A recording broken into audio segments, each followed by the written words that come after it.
impact to each operation is huge when you look about the importance of trade. And so that's why the work of the U.S. Grain Council, that's why trade is so important to just all people in Illinois, but especially corn farmers in Illinois.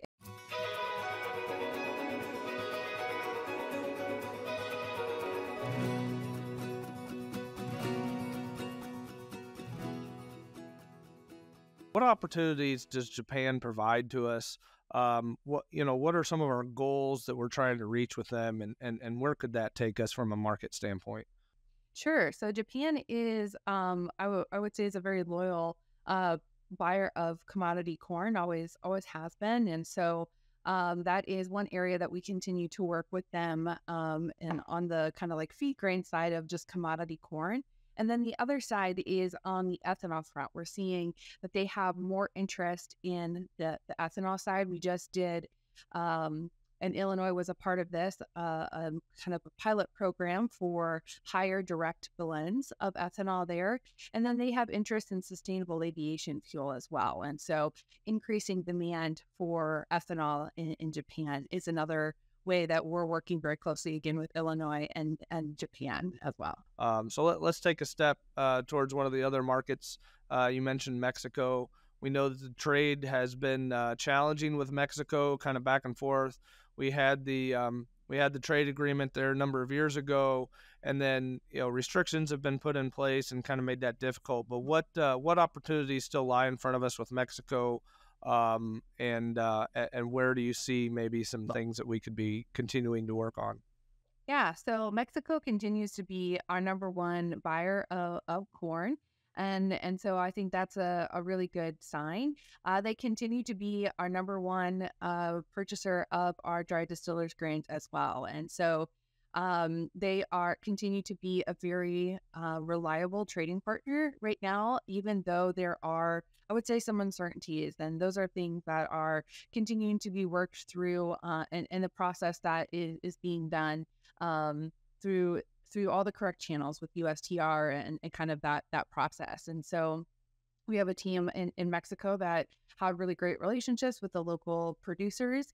And so I would say that there are still a lot of opportunities, still a lot of demand that are being done there. The other thing that I would say, looking at Illinois corn and their investments is there is a Mexico storage program that we have started there. And so having a better understanding of how to properly store corn in very hot and humid,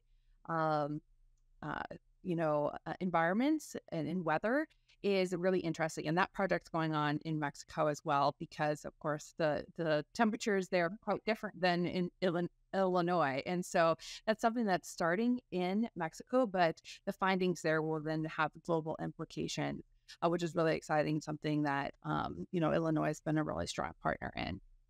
So both of those examples are referring to trade, and trade is certainly something that the world economy relies on day in and day out. Why does trade matter to the Illinois farmer?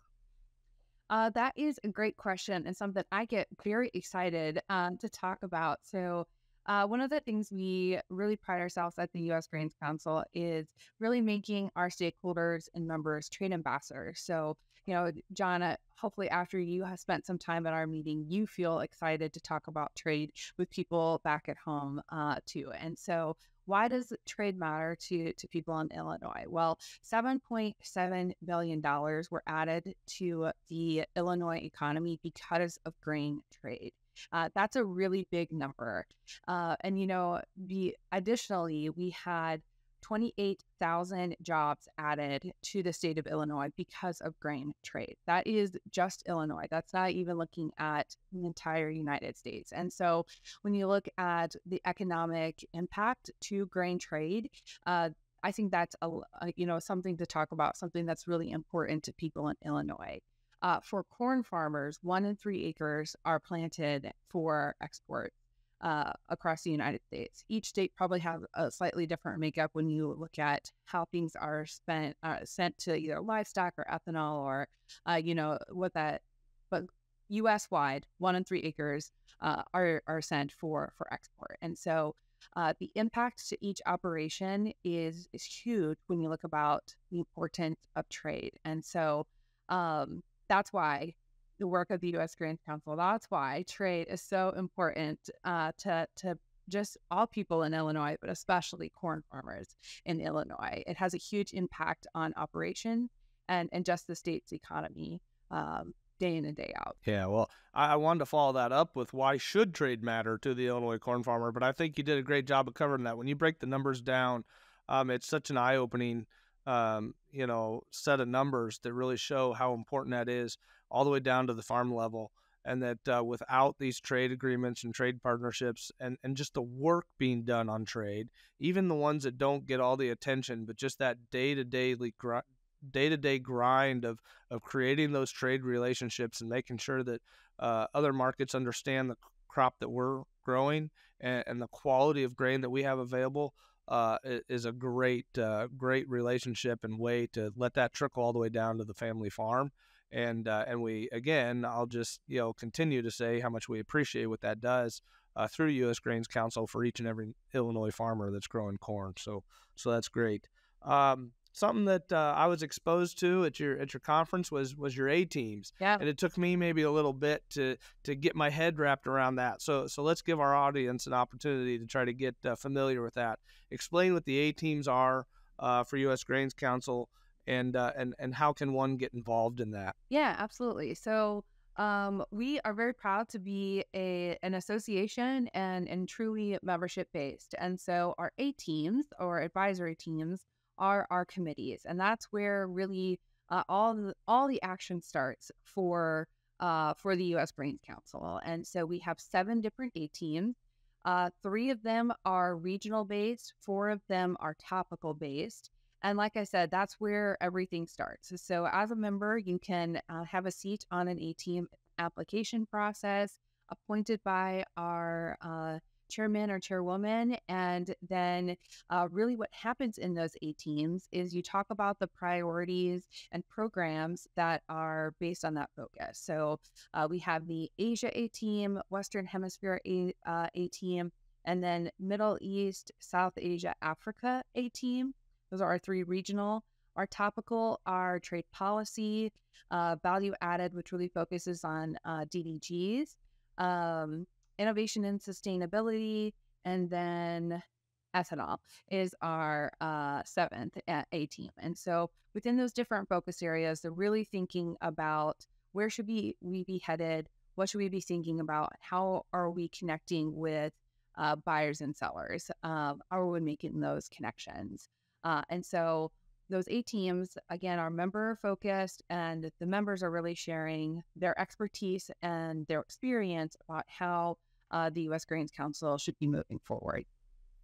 Yeah. That was a great explanation, and I hope that gives the audience some understanding of how much work is put into the work that you guys are doing with U.S. Grains, and that it's a kind of a grassroots type concept where you've got farmers who are sitting in these A teams, these advisory roles, putting together the ideas and the plans, and then they're charging and challenging the staff to go out there and implement things.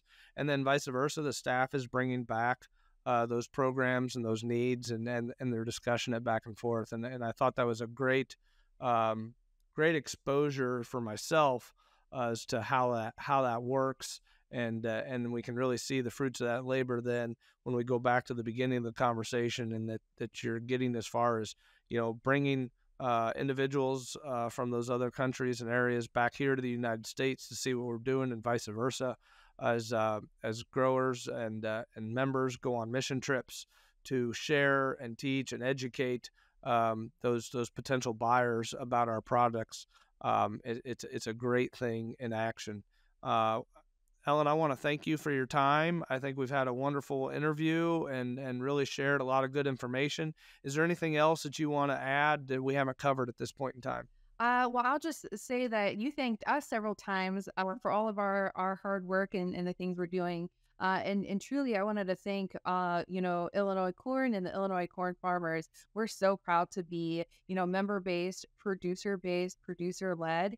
And we couldn't do what we do without, our members and the support and engagement from you all. And so we're very proud to be a farmer organization. And so thank you to Illinois Corn and the farmers that make up Illinois Corn and all of our other members, because like I said, we're very mission focused and you guys are all at the heart of our mission. So thank you. All right. Nope.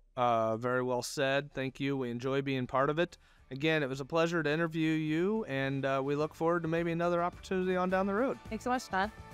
All right. Thanks, Ellen.